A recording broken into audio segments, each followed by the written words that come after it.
This channel does not promote any violent, harmful, or illegal activities. All content provided by this channel is meant for an educational purpose only. Cancer Healer Center, a new beginning.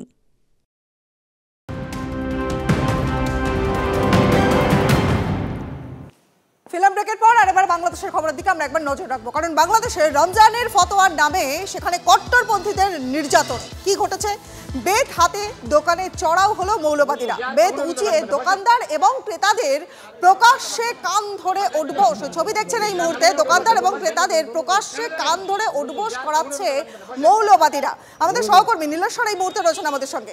Nileshwar, এই যে ধর্মান্ধ কট্টরপন্থী, তাদের সাহস বলো, ঔদ্ধত্য বলো, কোন পর্যায়ে গিয়ে পৌঁছেছে? কি ঘটনা?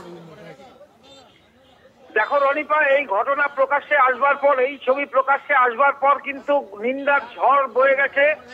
এই ঘটনা গতকালকে বাংলাদেশের লক্ষ্মীপুর এলাকায় ঘটেছে এবং যেখানে দেখা যাচ্ছে যে মৌলবাদীরা কিন্তু প্রকাশ্যে রমজান মাসে তারা যে ফতোয়া জারি করেছিলেন যে দিনের বেলায় দোকান খোলা যাবে না এবং রমজান মাসের যে পুরো মাস জুড়ে প্রত্যেককে রমজান মাস পালন করতে হবে, নিয়মবিধি পালন করতে হবে, সেগুলো তা না করায় তাদেরকে সেখানে কান ধরে উঠবস করায়। এই ঘটনায় যারা প্রচন্ড রকম নিন্দার ঝড় শুরু হয়ে গেছে। এই ঘটনাটি ঘটেছে বাংলাদেশের লক্ষ্মীপুর এলাকায়। বেশ, অনেক ধন্যবাদ নীলেশ্বর।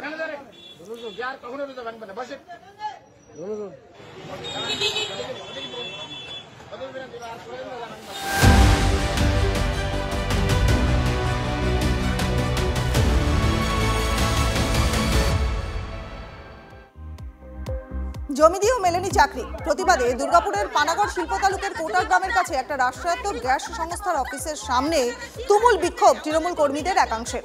দলের অপর গোষ্ঠীর বিরুদ্ধে অভিযোগ বিক্ষোভকারীদের, অভিযোগ যে তৃণমূলের একটা গোষ্ঠী টাকা নিয়ে বহিরাগতদের নিয়োগ করছে। অনুমোদন নেই, তাও রাস্তায় চলছে বাস। গাইঘাটার MN6 রুটে 9টা বাসের মধ্যে একটারও রাস্তায় চলার অনুমোদন নেই। লিখিত অভিযোগ জানালেন INTTUCর জেলা সভাপতি।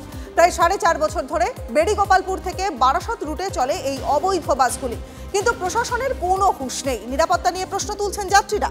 অবৈধভাবে যে বাস চলাচল করছে তা স্বীকার করে নিয়েছেন বাস চালক এবং মালিকেরা। বেআইনি বালি তোলা রুখতে বীরভূমের লাভপুরের কুয়ে নদীর ঘাটের অভিযান ব্লক প্রশাসনের। ইন্দাস পঞ্চায়েতের পূর্ব শাহাপুর গ্রামের কুয়ো নদী থেকে অবৈধভাবে বালি তোলার খবর পায় প্রশাসন। পাচারের জন্য বালি তুলে স্টক পয়েন্টে তুলে নিয়ে আসা হয় বলে ব্লক প্রশিক্ষণ সূত্রের খবর। বাজেয়াপ্ত করা হয়েছে বালি তোলার সামগ্রী। বাঁশের আড়ালে পাচার হচ্ছিল বার্মাটিক। গোপনে খবর পেয়ে অভিযান চালিয়ে পাচারের ছক বানচাল করল জলপাইগুড়ির জেলা পুলিশের বিশেষ দল। ময়নাগুড়ির ইন্দিরা মোড়ের কাছে 31 নম্বর জাতীয় সড়কের ট্রাক আটকালো পুলিশ। উদ্ধার করা হয়েছে প্রায় 50 লাখ টাকার সেগুন কাঠ। গ্রেফতার করা হয়েছে 2 জন পাচারকারীকে। ট্রাকটা গুয়াহাটি থেকে রাজস্থানে নাম্বার প্লেট লাগিয়ে আসছিল। ট্রাকে সাজানো ছিল বাঁশ।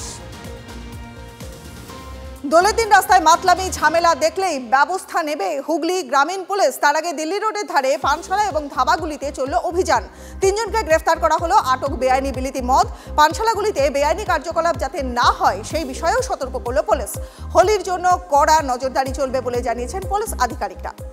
সারা গ্রামীণ হুগলি জেলাতে পুলিশের এই রেড সার্চ চলছে, যাতে হোলি এবং দোল শান্তিপূর্ণভাবে মানুষ পালন করতে পারে।